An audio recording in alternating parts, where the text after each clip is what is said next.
Good evening. My name is Donnie Wetzel Jr.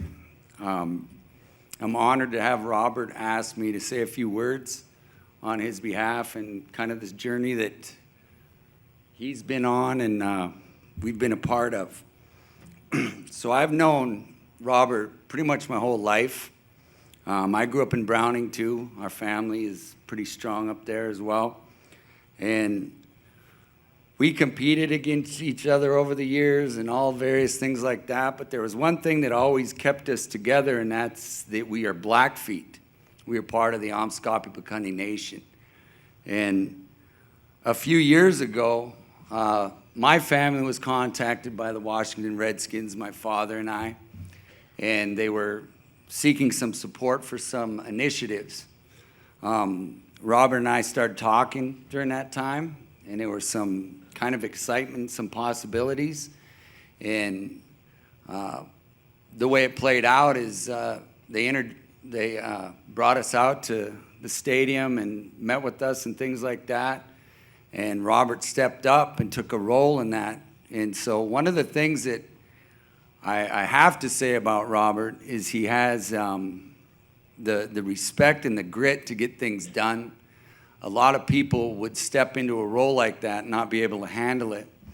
And it was such a prominent thing because it was about representation. You can see through his video, you see what's sitting here. There isn't a lot of representation of tribal nations in this country. And it was an opportunity to step up and provide that for once, to have a tribal member at such a prestigious level. And Robert hit it head on. They always say in Indian country, buffalo hits that storm straight on. They don't stand around. And we have a lot of connections to those things. So Robert took that on. It was during a pretty contentious time. They were looking for some help, and he did not budge. And that's one of the biggest things that I respect and honor about him. There's a lot of people that do step into those, and they don't handle it as well as he did. But the fact he came from the Blackfeet Nation was another powerful thing, because my grandfather, Walter Blackie Wetzel, was the one who brought the logo to the Redskins. And he wanted a strong, powerful warrior on that helmet. And, you know, our connections with our families go deep. It goes, I've known their families my whole life. His mom and dad are like my mom and dad, and so on and so forth. His dad coached with my dad. And you go back. So the fact that we had a Blackfeet stepping in to the Washington Redskins organization to represent that powerful logo and the strength of our people was just an even greater bonus.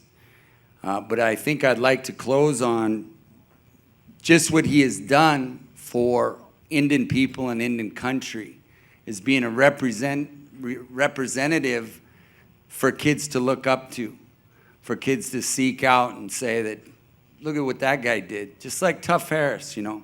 There's these things out there that our kids see, and it takes you to a whole nother level. He's never backed down, and he's gonna keep going. And I am honored to sit up here because he asked me to, for one, but we've been in this game for a long time together. And the more folks we get around each other in these ways, the better it is. Not just for our tribe, but for our state, for our nation. Because he really showed in a way that Indian country's got something to say, and people should start listening a little bit more, because we got a lot of powerful people that can step up. But I'd just like to congratulate him, his family, Angelique, for putting up with a lot of that move, because I remember that was going down. I mean, what an amazing sacrifice for the benefit of others to sit and look at and honor and respect. So I just want to congratulate you, Robert, on getting into this Hall of Fame, and this is a pretty awesome deal. I commend everybody that's had the effort. So let's get up Robert Doore here.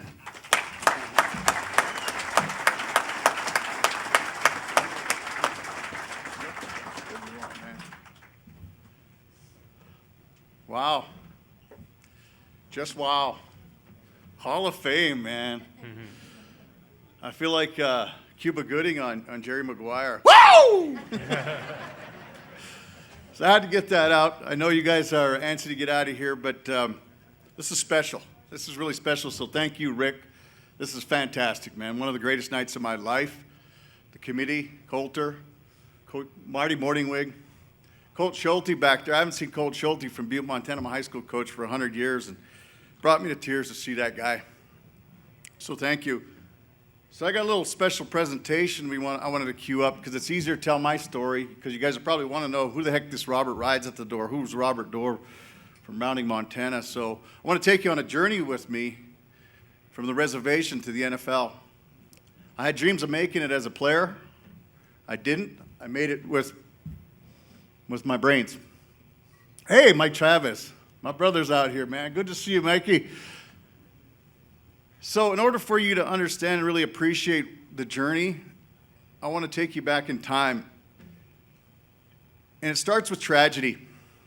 On a cold night, November 28, 1992, I was out partying with my brother Scotty, and we get a knock at the door. I just left him. There's a knock at the door. This girl, she says, your brother's dead, murdered, house party. And the first person I called was my father, my dad, Smokey. And I remember the tears, the pain. But I remember my dad telling me, we'll get through this together as a family. I don't know how, with tears streaming down his eyes as well. I want to take you a step back a little further. Tell you a little story about this little Indian boy from the reservation. He didn't have much. He bounced around. See, growing up on the reservation, it's tough. You have to fight. You have to fight for everything. You have to fight for your chances. When you dream, sometimes that's all it is a dream, because you know eventually it's just going to fade away. This little boy grew up, and he became one of the best high school linebackers in the country and the state. And he met this cute girl in high school, and I have this vision. It kind of went like this. I don't have much. I have big dreams. I have lots of love. I'm building something great. I'll love you forever. I'll love you for always. What do you say? And I can't believe my mom could say anything but, let's do it. So they began their journey. My dad would go on to college, work in the oil field. Went on Northern. His advisor would tell him repeatedly, go home, Indian. Go get drunk. Go pump gas. That's what you guys do. His advisor told him that, but he kept charging the hill. And when it came time to graduate, he had an eagle feather on his hat. And that advisor walked up to him right before he was going to cross stage and get his diploma. He said, sir, you can't wear that. That's against dress code. So my dad, he says, if you don't do that, you won't graduate. So my dad took it off. His advisor walked away. And as my dad got to the edge of the stage before he was going to get his diploma, he put it back on his head. Walked across that stage after he got his diploma, and that man told him, you're the greatest man I've ever met, Smokey Doore. I hope there's more like you. My Mama Darnell, talk about a story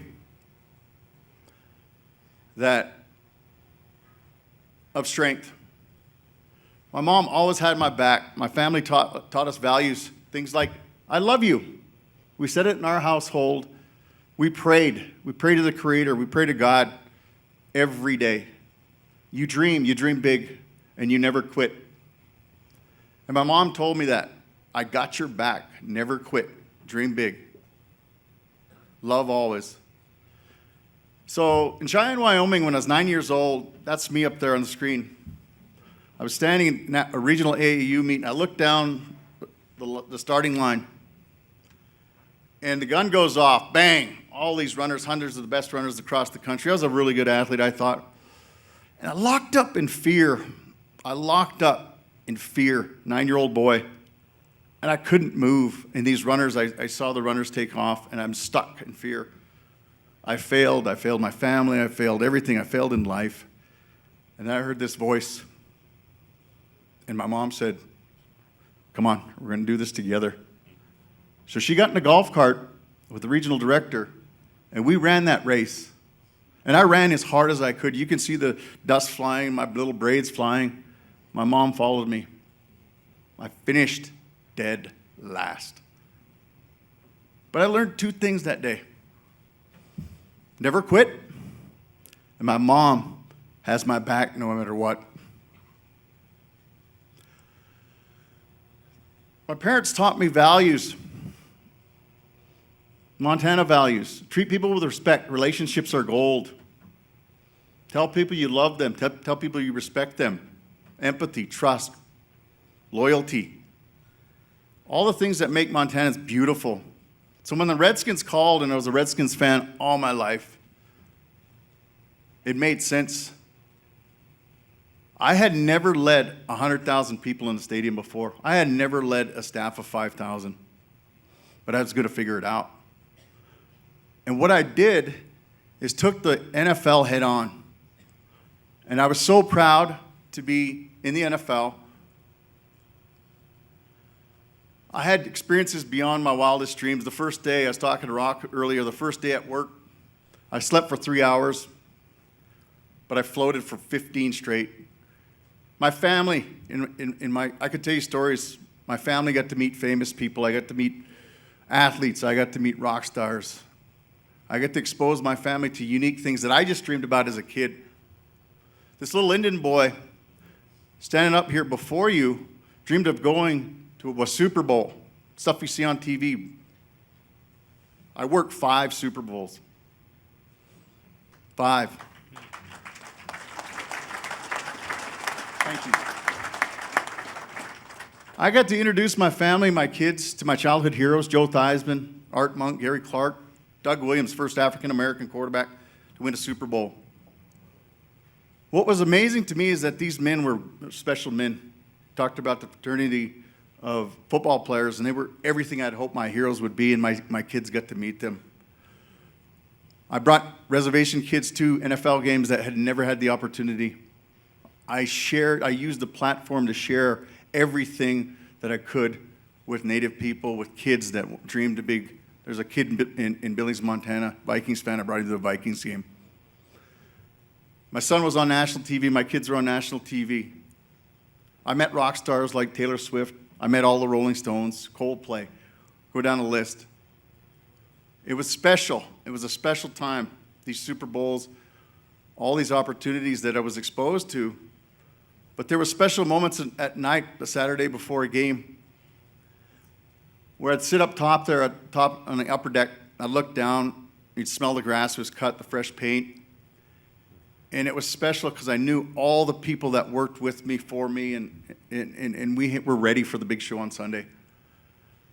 When I introduced my parents to Joe Theismann, he still tells me, Okie, that's Blackfeet, hello.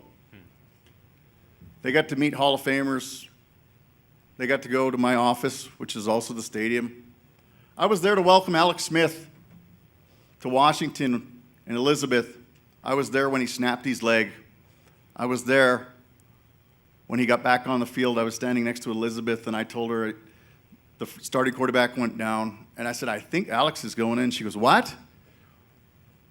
Her face was terrified, and the first person he gets sacked by with that leg, maybe you saw it on TV, was Aaron Donaldson, 300-pounder, testing out that leg. All these stories are fantastic. I can't match these guys. I lived it. But one of the things that I'm proud of, and Donnie talked about, hey, brother, we did this together, man. We did this together. It's because of you, man. Donnie's family lit the torch. I was just fortunate to do it with respect and take it across the country. I put Natives on the big screen in stadiums in the NFL. I still get chills because I was able to fly our tribal colors. I was able to sing some ancient songs in an NFL platform that had never been done before. My son got to carry our tribal flag, lead the team out along with the American flag of a Wetzel boy, Donnie's nephew, out of the locker room. Never been done before. There's a lot of never been done before. I set out to not be the best Native American. I just set out to be the best. Set the example, make the most impact. The other thing that I'm really proud of is I took those Montana values and I walked around and I met 5,000 people, 5,000 staff members and their names. And it was important that I rewarded them, I recognized them, and treated them well, shook their hands every day, checked in with them. I was the first director of guest experience to bring staff onto the field and honor them in-game. And so there comes a time when your shelf life expires in the NFL. Maybe it's an injury, or maybe it was just time. So as I'm leaving the building, staff was crying. There were lots of hugs, lots of calls, lots of texts. And a senior vice president walked me in my car, and he says, "You're the greatest man I've ever met. I look at the world differently because of you, Robert Doore. Thank you." Those two things stick with me. It's about people. But like the gentleman before me that spoke, sacrifice. Success doesn't come without sacrifice and a support system. There were many days, many nights, I was away from my family. My son, I surprised him at school, at Legion School right down the street here in Billings, Montana. I flew in, surprised him. I was thinking he was going to laugh. He had a grip on me that you know that feeling of your own kid. Those were the sacrifices that I had to make. There's two empty chairs here tonight for my support system. My grandma Cynthia Cecile Schulte, good leader. She told me one time, she says, "Bobby Doore, you're a compilation of all the elders that have ever gone before us. You're a walking miracle. They should have wiped us out. You're a walking miracle, so you act like it. Don't waste the gift. You're special. You're going to make something great." I didn't know what she meant. That philosophy that she had, she was forward-thinking like that. That's why they called her good leader. The other chair tonight that is empty is my father-in-law, Garfield Little Light. This man taught me more about being a better person, about patience, about who I am, and to love through it. So I remember I called him to let him know that I'm taking the job in Washington. And this man was genuinely happy for me, my family, even though I was taking his babies across country. His health was failing. We lost him a couple months ago. He wanted to be here tonight.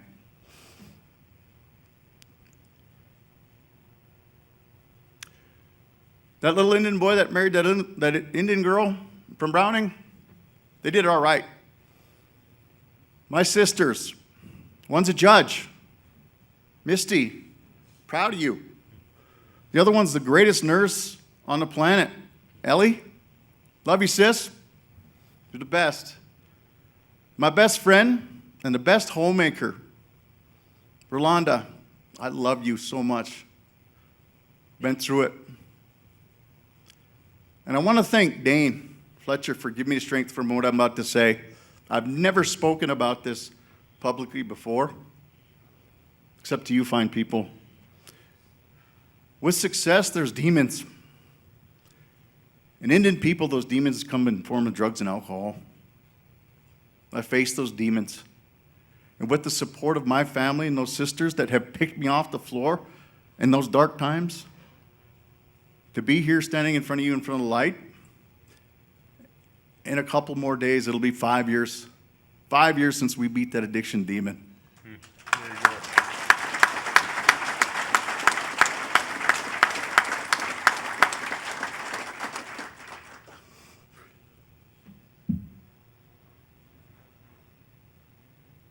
Audrey Jones, my mother-in-law, probably the most unselfish human being I've ever met in my entire life. I was a goner more than once, Audrey.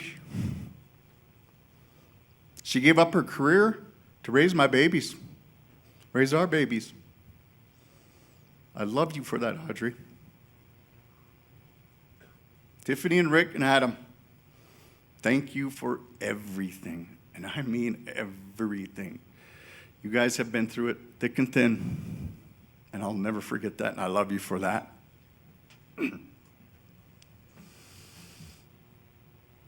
To my children and my grandbaby, yes, I'm a grandpa. Sierra, so proud of you. She just graduated from Montana State a couple weeks ago.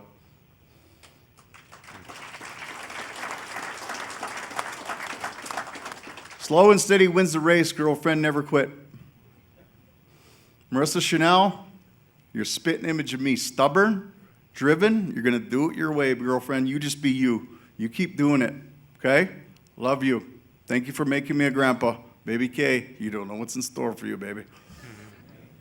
Livy Sticks, my Olivia Celeste.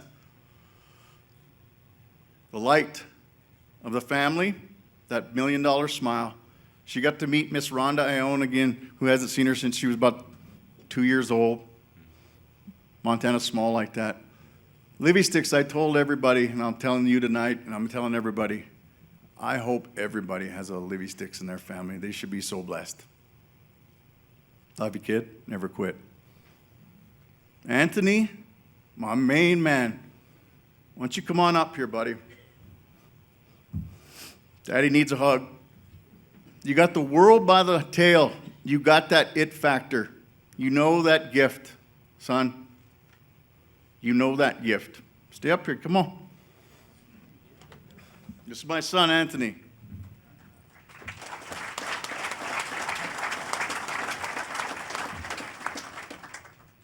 Go get it, man. Never quit.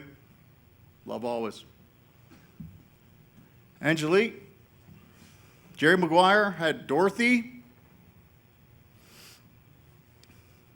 Rocky had Adrian.